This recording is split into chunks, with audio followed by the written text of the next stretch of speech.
Salut, c'est Trado, voilà la vidéo de mise à jour pour l'indice parisien. On va commencer avec le coin des fondamentaux et là c'est franchement super ce qui se passe pour les marchés puisque Mario Draghi a décidé d'abaisser les taux directeurs avec notamment le taux de refinancement à 0,5%, autrement dit que le refinancement il est gratos pour les banques et donc ça donne du carburant théoriquement pour faire monter les marchés puisque ça ne coûte rien d'emprunter et de placer. Donc ça c'est la première des choses. Et puis derrière au niveau des chiffres de l'activité, il apparaît qu'aux États-Unis, il y a une hausse de l'activité en août. Et à côté de ça, les deux mauvaises nouvelles qui sont d'une part le fait que le secteur privé aux États-Unis a créé moins d'emplois que prévu et qu'il y ait eu une hausse des inscriptions au chômage, ça s'est passé complètement à l'as. On n'y a pas fait attention et il y a eu énormément de rachats de positions baissières, de spéculation à la baisse à mon avis, parce que cette décision était complètement inattendue. Alors maintenant on bascule du côté du graphe. Alors j'avais expliqué hier que c'était assez dangereux de spéculer à la baisse dans des conditions de marché qui sont aussi haussières. J'avais dit que même si les passages de trader, parce que là ça devient quand même extrêmement tendu avec toutes les divergences, etc., mais qu'on devrait retester les 4415. Donc on est venu tester effectivement cette zone et puis puisque les marchés sont euphoriques, on a rebondi dessus et on est même venu toucher le haut du canal vert que j'avais tracé.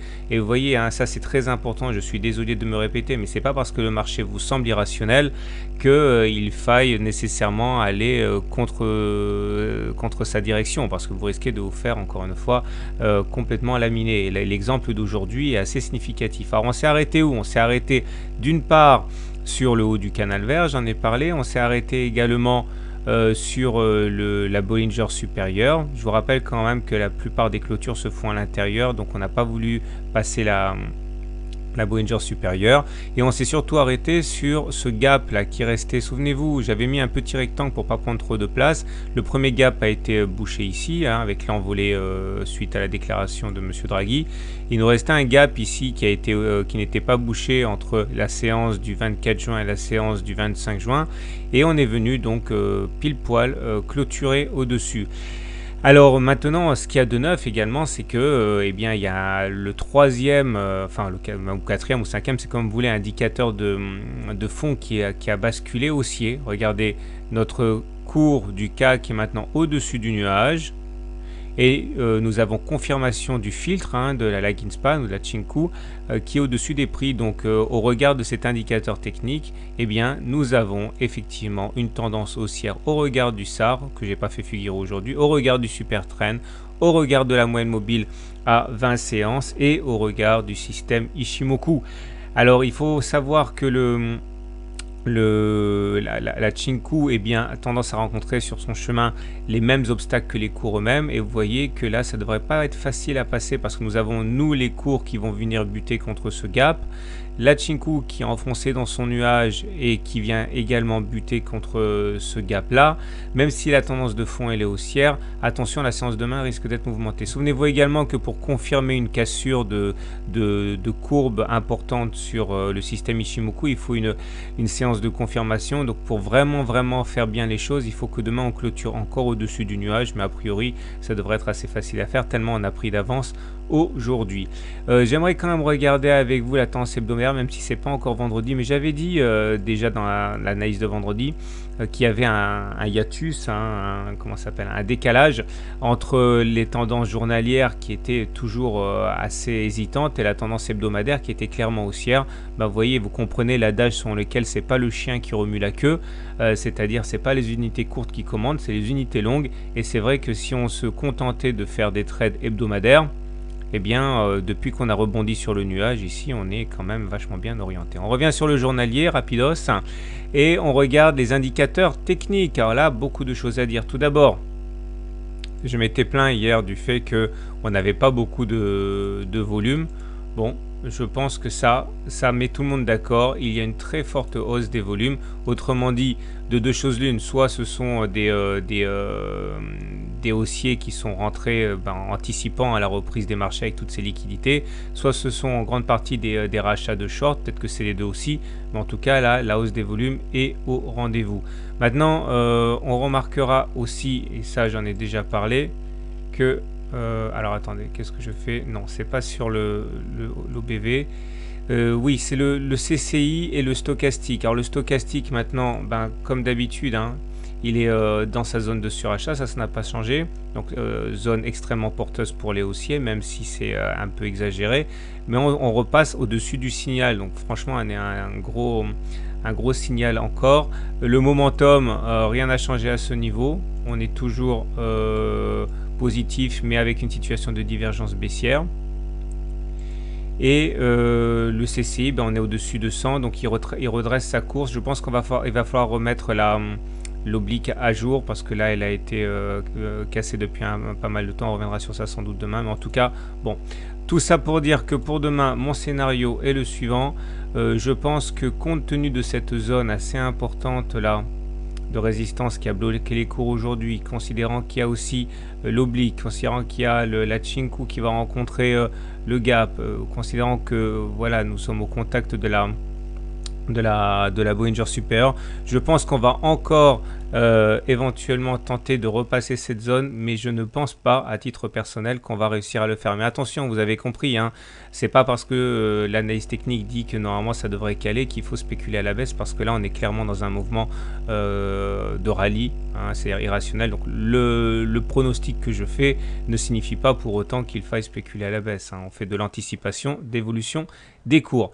Voilà, je vous souhaite une bonne journée, de bon travail. Ah, j'oublie, j'ai un copain qui travaillait à Londres, qui vient d'ouvrir sa propre entreprise. Si vous voulez jeter un œil, c'est un gars sérieux, hein, il n'y a pas de problème par rapport à ça. Il est SIF, et là c'est un site qui est dédié aux créateurs de petites entreprises, de start-up, et à ceux qui veulent investir. Donc jetez un œil, peut-être que ça pourrait vous intéresser. Ça s'appelle Strategies et ça vient d'ouvrir. Voilà. Et voilà, chose promise, chose due, voilà l'analyse technique de Genfit qui m'a été demandée de très nombreuses fois. Et on va commencer par l'unité de temps hebdomadaire, celle qui sied aux investisseurs classiques, on va dire. Et on voit que les choses sont plutôt bien engagées, puisque sans nul doute la tendance est haussière, et on le voit à plusieurs choses. Tout d'abord, nous avons l'indicateur du super trend ici, qui est en dessous des cours, ou si vous préférez, les cours sont au-dessus du super trend, et donc la tendance est haussière. Il faudrait véritablement casser ce super trend, casser le niveau des 21-22 euros pour basculer en tendance baissière au regard de cet indicateur. Et nous avons également le SAR. Le SAR, c'est des petits points verts là qui sont haussiers. Vous voyez qu'ils étaient rouges ici. Une fois qu'ils ont été cassés, c'était là, et bien on a enchaîné les plus hauts. Et tant que ce SAR là est vert et non pas rouge, regardez ce qui se passe quand c'est cassé à la baisse, hein, c'était ici, eh bien on est relativement confiant pour la suite. Autre élément très important, nous sommes soutenus par une oblique ici de moyen terme qui relie trois plus bas successifs, et tant qu'on ne casse pas cette oblique par le bas, c'est-à-dire à peu près les 30 euros actuellement, eh bien là aussi on est relativement serein par rapport à l'avenir. Et j'ai envie de dire le plus important, eh bien c'est la théorie de Dow qui nous la porte, c'est-à-dire que vous avez clairement ici des plus hauts qui sont ascendants et des creux qui sont ascendants aussi, ce qui est caractéristique d'une tendance haussière. Maintenant, les indicateurs techniques ne disent pas autre chose et envoient des signaux positifs. Le stochastique qui est au-dessus de son signal sur des niveaux très élevés. Si on arrive à passer au-dessus de 80, on aurait un nouvel afflux d'acheteurs sans doute.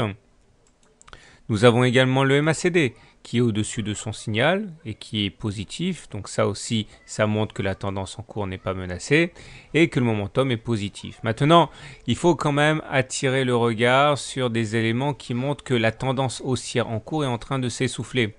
Elle s'essouffle, c'est bien normal parce que nous sommes dans une zone de résistance majeure. Regardez cette zone-là correspondant au rectangle rouge. Il correspond à une zone qui n'a pas été franchie en clôture depuis février 2014. Et même si on remonte plus loin en arrière, il faut vraiment monter très très loin en arrière. Je ne sais même pas si avant 2008 on l'a fait, pour parvenir à une cassure de cette zone en clôture. En tout cas, les tentatives qui ont eu lieu ici et là ont été avortées. On a bien essayé encore ici de s'installer dans cette zone de support sans beaucoup de réussite. Et c'est vrai que là, actuellement, nous sommes en train de subir un tir de barrage, puisque justement, nous sommes dans une zone de résistance très importante. Et ça se manifeste par des indicateurs techniques qui sont en situation de divergence baissière. Regardez, on va commencer par le stochastique ici. Vous voyez que le stochastique ne fait pas de plus haut. Bien au contraire. Ok.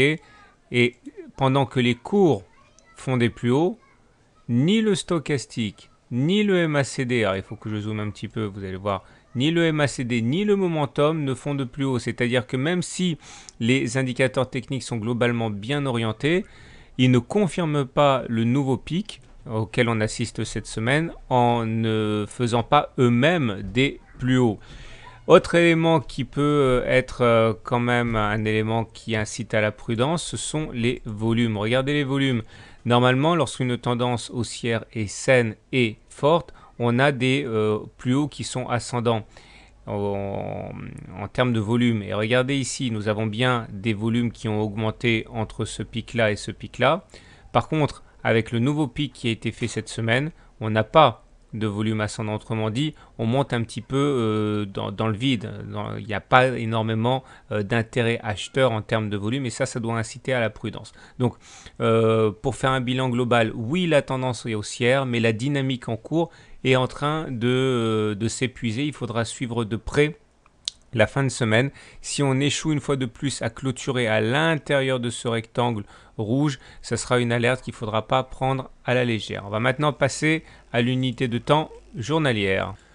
On continue maintenant avec l'unité de temps journalière sur Genfit et on voit que cela confirme quand même en grande partie ce qu'on a dit sur l'unité de temps hebdomadaire, savoir qu'on est en tendance haussière. D'ailleurs, le système Ishimoku ne dit pas le contraire, puisque regardez, la zone bleutée ici, c'est le nuage. On voit que les cours sont au-dessus du nuage et qu'en même temps, il y a une confirmation de la Chinku, c'est-à-dire la courbe bleue ici, qui elle est au-dessus des prix.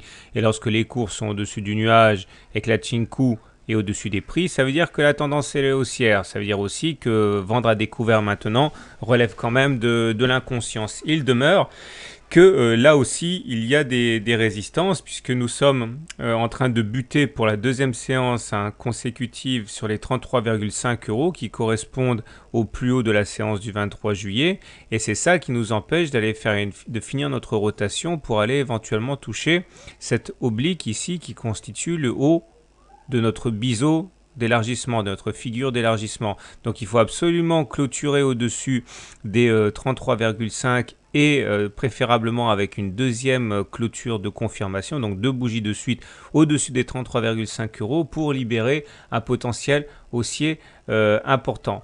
En tout cas, si jamais on devait accuser le coup et baisser, sachez encore une fois que tant que l'on se maintient au-dessus du nuage, on est en tendance haussière. Par contre, si on devait casser le nuage, se retrouver en dessous du nuage, là, ça changerait la donne.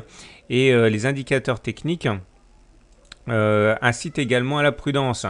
Regardez, le MACD est bien orienté, il est au-dessus de son signal, pas de problème. Le momentum aussi. Par contre, comme sur l'unité de temps hebdomadaire, nous avons des divergences baissières, c'est-à-dire que le cours de Genfit a fait des plus hauts, entre là et là, mais sur la même période, on n'a pas fait de plus haut ni sur le MACD, ni sur le momentum. Autrement dit, les indicateurs techniques n'avalisent pas, ne confirment pas la tendance forte qu'il y a. Il semblerait qu'il y ait au contraire un épuisement. Bon, c'est un petit peu normal parce qu'on vient de loin et puis on a connu une hausse quand même très importante depuis les 25 € qui nous ont amené jusqu'à 34 € et tout ça par rapport, début août. Donc on a une hausse qui est assez importante.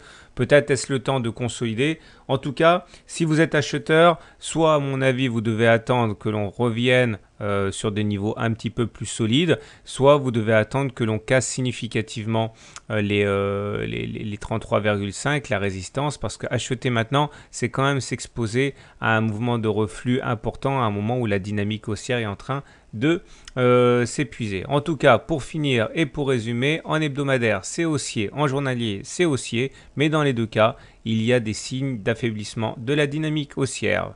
Je terminerai avec ce petit signal Ishimoku qui est quand même un cas d'école.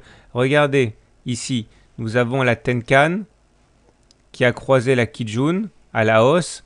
Et c'était un signal fort parce que ça s'est produit à un moment où les cours étaient au-dessus du nuage. Et regardez la belle hausse à laquelle on pouvait assister, de laquelle on pouvait effectivement tirer parti si on était entré à ce moment-là. Surveillez de près ces signaux. Et il y en a eu un autre ici. Hein, regardez la Tenkan qui croise la Kijun alors que les prix sont au-dessus des cours. C'est généralement des signaux qui sont assez porteurs. Gardez ça sous le coude. Voilà, je vous souhaite une bonne soirée, de bons trades et je vous dis à bientôt pour la mise à jour.